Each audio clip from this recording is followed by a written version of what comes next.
नमस्कार मेरे प्यारे दोस्तों, मेरे प्रभु प्रेमियों, मैं लालता मिश्रा। आज मैं आप सबको परम संत सरभंग ऋषि की कथा सुनाने जा रहा हूँ। मेरे प्यारे दोस्तों, आप लोग ध्यान पूर्वक सुने, आपका जीवन बदल जाएगा। सरभंग ऋषि की इतनी महत्वपूर्ण कथा है मेरे प्यारे दोस्तों। सरभंग ऋषि का नाम सरभंग ऋषि क्यों पड़ा? क्योंकि जो संत महात्मा होते हैं, जो ध्यान साधना समाधि में डूबने वाले होते हैं, उनके नाम गाम पता कुछ भी नहीं होता। वो जो कर्म करते हैं उसी से उनका नाम विख्यात हो जाता है।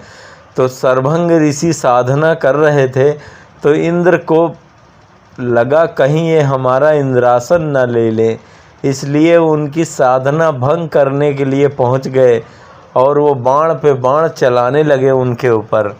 लेकिन जितने भी सर चला रहे थे सभी को सरभंग ऋषि भंग कर दे रहे थे।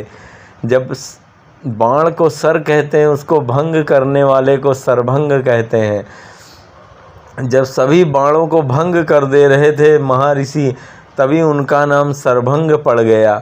इतनी साधना, इतनी तपस्या, इतना पुण्य उनका अर्जित हुआ था कि ब्रह्मा जी ने उनके लिए विमान भेजा और समस्त देवताओं को लेने के लिए भेजा कि जाके सरभंग ऋषि को आदर पूर्वक ले आओ, हम उनको इंद्र की पदवी प्रदान करेंगे, आज से हम उनको इंद्र बनाएंगे। जब सरभंग ऋषि के पास विमान आया, देवता कहने लगे कि हे सरभंग ऋषि, हमारे साथ चलो, आपको ब्रह्मा जी ने बुलाया है, आज से आप इंद्र के पद पे विराजमान होंगे। कोई भी व्यक्ति होता है ये बात सुन के खुशी से झूमने लगता, नाचने लगता, गाने लगता मस्ती में। सरभंग ऋषि के साथ भी यही हुआ। सरभंग ऋषि नाचने लगे।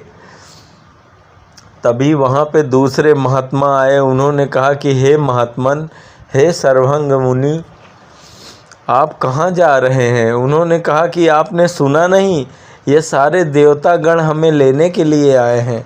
ब्रह्मा जी हमें इंद्र बनाने वाले हैं, इसलिए मैं जा रहा हूँ ब्रह्मलोक को। तो उस महात्मा मुनि ने कहा कि हे प्रभु, आप जा रहे हो ब्रह्मलोक को, ये आपके पुण्य प्रतापों की कृपा है। लेकिन क्या आपको मालूम है कि प्रभु पंचवटी से निकल चुके हैं आपके आश्रमों के लिए? भगवान श्री राम, माता सीता, भैया लक्ष्मण जैसी परम झांकी आपके कुटिया के समीप आ रही है। ये जो आपके आश्रम और कुटिया के पास से जो रास्ता जा रहा है, इधर से प्रभु जाने वाले हैं, पंचवटी से निकल चुके हैं। और जब परमात्मा स्वयं आपके चौखट पे आने के लिए राजी हैं, तो फिर आप कहाँ जा रहे हैं इन परम सुखों की आकांक्षा में? सरभंग ऋषि को ज्ञान हुआ। सरभंग ऋषि महात्मा बोले कि अगर प्रभु ही हमारे दर पे आने वाले हैं तो फिर मैं कहाँ जाऊँगा?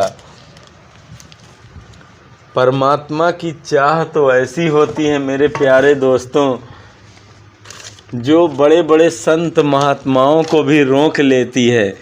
क्योंकि कदाचित उन सभी को ये मालूम होता है कि परमात्मा शाश्वत हैं और परमात्मा ही पूर्ण हैं।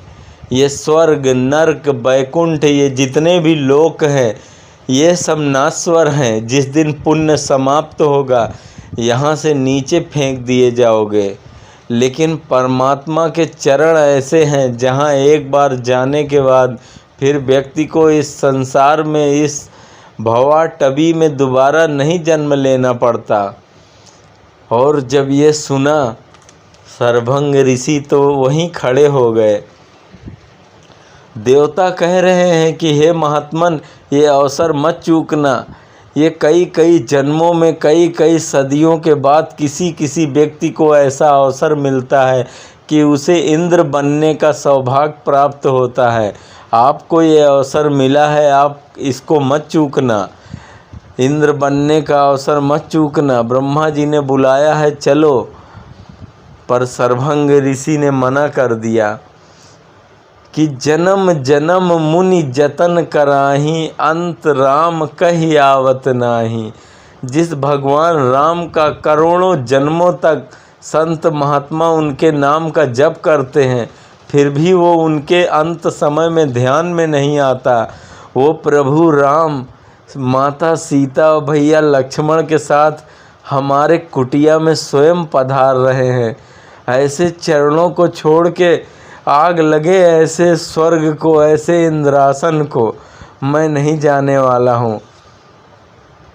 उन महात्मा से सरभंग ऋषि ने पूछा कि हे गुरुवर, किस ओर से भगवान श्री राम आएंगे? तो उन महात्मा ने बताया कि इस तरफ से भगवान श्री राम आएंगे। उसी रास्ते पे सरभंग ऋषि नजरें टिकाए हुए ध्यान में बैठ गए कि इधर से हमारे प्रभु श्री राम आएंगे हमें दर्शन देने के लिए।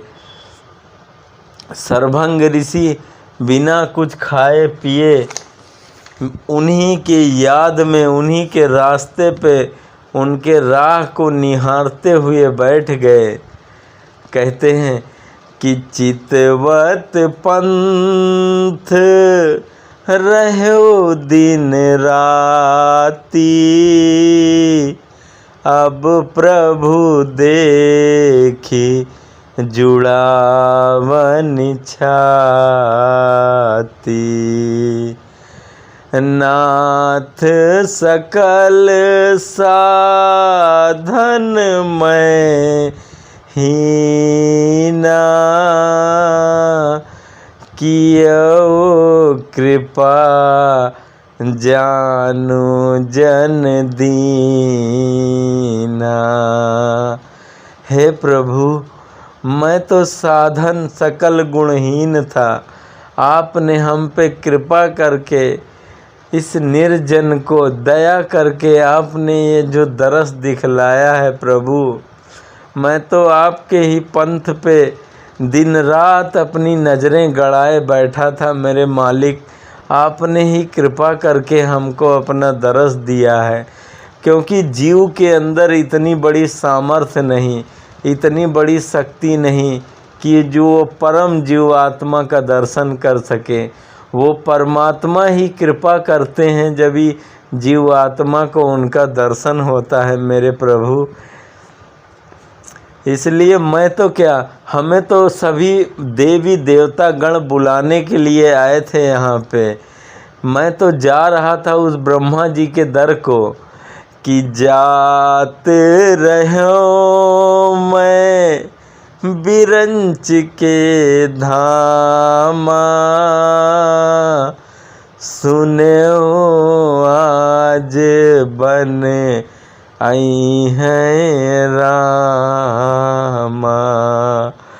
हे प्रभु, मैं तो उस ब्रंच के धाम जा रहा था, लेकिन जब मैंने सुना कि भगवान नारायण स्वयं हमारे कुटिया के पास पधार रहे हैं, तो भला ऐसे में और कहाँ जाना।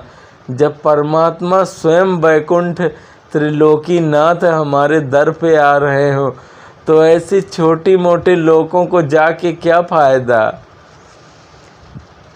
हे प्रभु, मैं परम धन्य भागी हूँ जो आप जैसे परमात्मा हमारे जैसे, हमको पता है कोई व्यक्ति हमको महात्मा कहता है, कोई संत कहता है, कोई धर्मात्मा कहता है, लेकिन ये तो कहने वाले जानते हैं ना, पर मैं भीतर से क्या हूँ ये तो मैं ही जानता हूँ। मेरे जैसे अधम व्यक्ति को भी आपने दर्शन दिया। हे प्रभु, ये आपकी ही करुणा है, ये आपकी ही कृपा है। अब तो मेरी बस एक ही इच्छा है मेरे प्रभु कि आप इस झांकी के साथ मेरे नज़रों के सामने विराजमान रहें और मेरे जीवन के कई कई करोड़ जन्मों के जितने भी पुण्य हैं वो सब मैं आपके चरणों में निछावर कर देना चाहता हूँ मेरे प्रभु। और मुझे बस आप अपने ही चरणों में स्थान दे दें। मैं अपने ही शरीर को भस्म कर दूंगा। सरभंग ऋषि ने अपने ही दाहिने अंगूठे के अग्नि को प्रज्वलित कर दिया और अपने ही शरीर को भस्म बना दिया, राख कर दिया। बोले हे प्रभु, मेरे इस राख को अपने चरणों में अर्पित करो और मुझे अपने चरणों में स्थान दो। मुझे इन पुण्य कर्मों को करके, इन धर्म कर्मों को करके मुझे अन्य लोकों में नहीं जाना है। मुझे तो केवल आपके ही श्री नज़रों का दीदार करते हुए अपना जीवन बिताना है मेरे प्रभु। यूँ कह के सरभंग ऋषि उनके चरणों में ही विलीन हो गए। मेरे प्यारे प्रभु भक्तों, आप अगर ऐसी और कथाएं सुनना चाहते हैं तो आप हमारे चैनल को सब्सक्राइब कर सकते हैं। हम फिर मिलेंगे अपने अगले वीडियो में, तब तक के लिए जय श्री राधे कृष्ण।